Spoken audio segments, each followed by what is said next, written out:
Ladies and gentlemen, welcome back to another video with Swaggle. And in this video, we got ourselves another CGC unboxing here on the channel today, just for two books this time around. Actually, two very, very cool first appearance grails for Marvel Silver Age characters. So in this video, we're going to do this unboxing, and it really is a tale of two books right here. Now, unlike the last CGC unboxing I did, this one I did look at the grades ahead of time. I had to know because I had a suspicion about one of them. And really, to me, the ultimate talking point with this video here is that buying raw can be risky, but it also can be rewarding. You know, it just certainly depends. And this unboxing here is certainly a tale of both sides of that same coin. So in this video, we're going to take a look at some of the books together, and then I'm going to tell you kind of the story around it, and ultimately talk about why buying the downside risk on a raw book is ultimately the most important thing to consider when you are taking that gamble. But of course, before I get into it, if you guys could like, comment, subscribe, I'd appreciate it. Help support the channel, do all those things. Let's get into this video here today. Now, I did do a little bit of pre-unboxing for this one because I already knew what the grades were going to be. So, you know, we don't have to like actually prep them in any sort of way. Get rid of the CGC stuff. Now, these were two books that I had in my collection. And I have done videos about them. I've had them for about a year or so, and I felt like it was finally time to grade both of these books right here because, you know, they are still very, very valuable, even though they are lower grade. And as we are about to find out, one of them is the dreaded Plod. So there's good news here and there's bad news with these two submissions. Of course, let us always start with the bad news. But the first book I got is a Tales of Suspense 39 that came back. First appearance of Iron Man in the unfortunate, not just purple label, but a CGC 0.5 purple. My God, that is very, very unfortunate. I mean, again, I already knew what the grade was going to be, and I had a suspicion that it was going to come back at this particular or I had a suspicion it was going to come back in a purple label. But what I am surprised is I am very, very surprised that I actually got a 0.5 out of this grade. Now, granted, this is definitely a very beat up copy. It's got a lot of scribble here. You know, it's got the corner missing right here, which wraps around to this corner missing right here. But, you know, like when you have a book like this, maybe you're still going to get a 1.0 or a 1.5. But on the interior ad page, there was a corner missing on the interior ad page. And I had thought that that would still get me in the 1.0 range. I mean, there were some suspicions. I did send some pictures to some people asking around. Shout out to John. You know who you are. He consulted me, and he was like, you might get a qualified on this, which was surprising because when I bought this comic book, it was pitched to me or sold to me as a complete copy, even though they were very, very aware that the corner had been missing in that interior ad page. On top of that, it was also sold to me not necessarily having glue on the cover. So that was a little not quite surprising because after I got the book and got home and really got familiar with it, I was like, you know, there is some funkiness going on. I think I even said it when I actually ended up unboxing this video or getting the book back from the con. I think I even mentioned that there might be some funkiness on the cover. But ultimately, I think where I want to, you know, take it is talk about this idea of like, you know, when I still bought it, I bought it knowing what the downside risk was going to be. I mean, the price was right either way. If you guys remember, I bought this for $2,000. So to me, I was like, you know, even if it is a restored copy or a low grade, I still feel like that was probably in line to what I would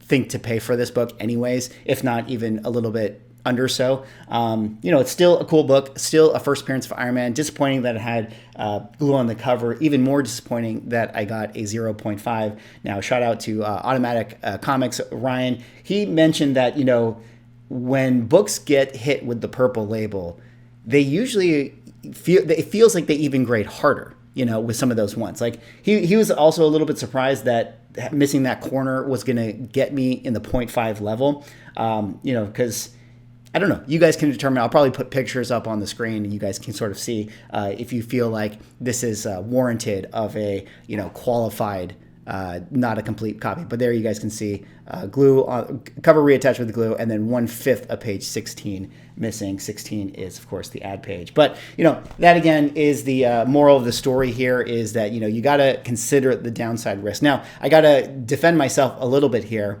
and share with you guys some of the story. I didn't actually go into full detail to when I bought this book, but this is a very interesting one. And let me know what you guys think about this. But this is a book that I ended up picking up for myself from a dealer at a comic show. Now, prior to picking up this book at that comic show, I was at another comic show some months before that. And this book was actually in possession of a totally different dealer at that particular show. And at that time, I was also talking to that dealer about possibly picking up this book or making a trade. I think I was offering him a trade on it, and he said that he would consider it, but he did have some cash offers. And at that particular time, he had this book at a complete copy, and he had it priced at $4,000. So I was maybe going to make a trade with him at that level. Didn't end up happening because he ended up selling it for a cash offer to another dealer. Flash forward to when I actually ended up picking up this book from that same dealer at the price of $2,000. So, when I picked it up, I was like,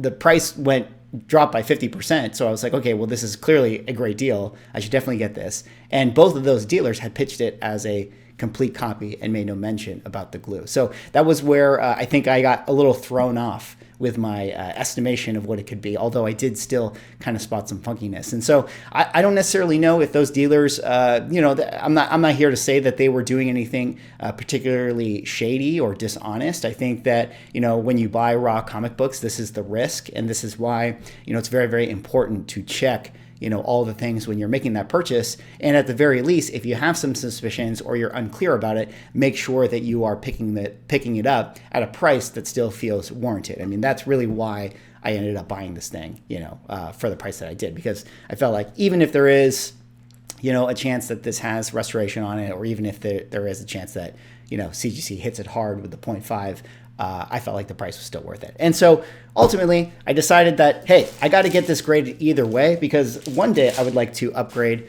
my copy of Tales of Suspense 39 either way. And so I needed to have that transparency there. If I decide to sell this copy or I decide to use this in trade, the people who get it need to know what they're getting. So unfortunately, I got hit with the Plod Purple Label of Death, which, as you guys know, purple labels definitely affect the value with the restoration. But, hey, it's not all bad, because we got another Grail to do right here. Now, this is another one that I had bought last year because of my scam thing, where I was disappointed that I didn't actually get this book.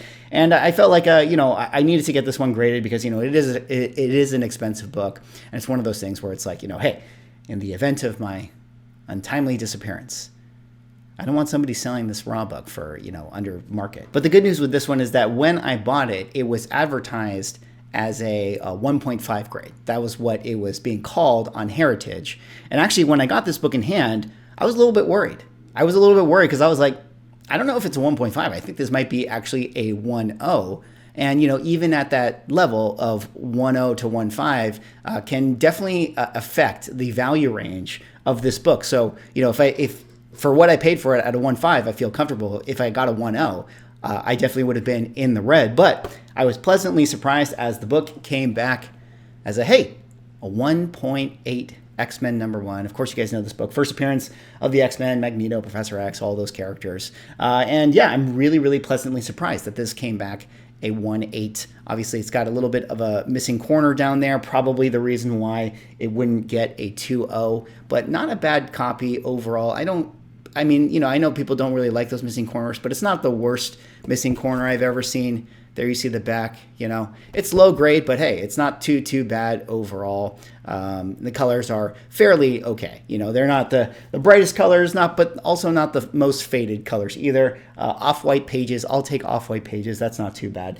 And so, yeah, I'm pretty happy about this. I mean, it definitely softens the blow a little bit with the Tales of Suspense 39. But again, I mean, I guess this is what, I'm gonna title the video or whatever, is that, buying raw can be risky, but it also can be rewarding, depending on what you get. And this is why, it's very, very important to do your due diligence, to, learn how to grade and ultimately to make purchases based on the downside risk. I think that that's the most important thing, because hey, everything still has value. You know, if you end up with a restored book, you know, hey, that kind of sucks. But at the same time, if you paid for, you know, the price of it being restored, then ultimately what's really the problem, right? Like, you know, if a dealer has a book graded at a 4.0 and they have it priced at a 3.5, you know, you may want to hope to buy it at the 3.0 price. You know, that's how you always protect yourself when you are collecting in comic books. Or, you know, as you start to get more in touch with other dealers and you start to buy from different places, you learn how people grade and you learn how, you know, certain sellers and dealers tend to operate. And the best ones to buy from are the ones that actually call 4.0 copies 3.0s. Those are always the best dealers to you know, buy from. So make sure that you find those dealers, and you can never go wrong, and you can never be disappointed with your CGC submission. Anyways, that's all that I got for this video. That was me just doing sort of a small little unboxing here. 2 big Grail books. It's great to have these ones actually in CGC cases so that we can protect the values and the transparency if I ever decide to sort of move on with them or upgrade them, you know, especially with this one right here, because I did know, even when I bought this, the plan was eventually to upgrade, and I thought it was important to you know, hey, let it be known, what's the deal with this one? Is it a 0.5? Is it a purple label? Is there glue on the cover? We got to know, and we certainly found out, and at least the next person that picks it up will know what they're getting. Anyways, that's all I got for this video. That was me unboxing my 2 first appearances of Iron Man and X-Men right there. Let me know what you guys think. Have you guys ever bought raw copies that came back purple labels? What do you guys think about this idea of making sure that you always buy with the downside risk in mind? And ultimately, what are your tips for buying raw comics out there in the wild? Anyways, that's all I got. Let me know in the comments. Like, comment, subscribe. See you on the next one.